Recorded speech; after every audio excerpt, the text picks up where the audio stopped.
Imagine this. You get invited to a chef's home. They promise that they will cook all of the meals and sides that you love. Now it's all you're thinking about ever since you were invited. All you can think about is the food that you know you're going to love. You keep envisioning it. Nothing that you eat at home or at a different restaurant compares because you know what's coming. This is what I pictured when I was reading one of my devotionals this week. The passage was focused on Hebrews chapter 2, verses 1 through 4. It reads like this: "We must pay the most careful attention, therefore, to what we have heard, so that we do not drift away.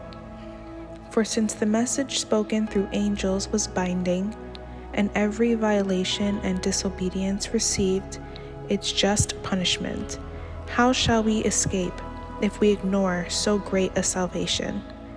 This salvation, which was first announced by the Lord, was confirmed to us by those who heard him.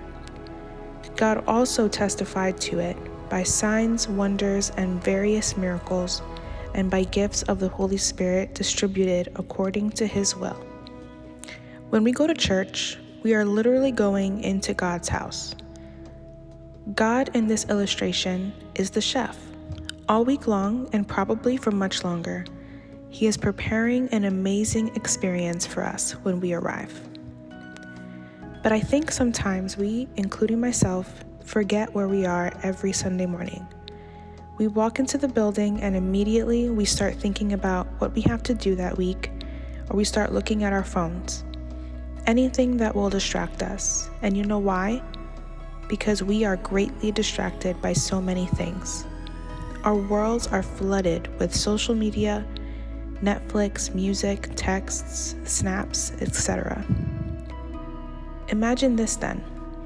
You're sitting at a table with one of your closest friends, and you're trying to have a conversation with them, but they are sitting on their phone for most of the time. How would you feel? Isn't it crazy how often we do this to God?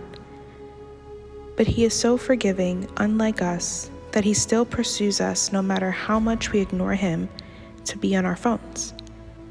So next time you go to your church on Sunday, or for youth group, or for anything else, remember that you're going to God's house, where he is preparing your freedom, your purpose, your joy, your peace, your strength, and so much more. And I'm sure you realize that literally nothing else matters.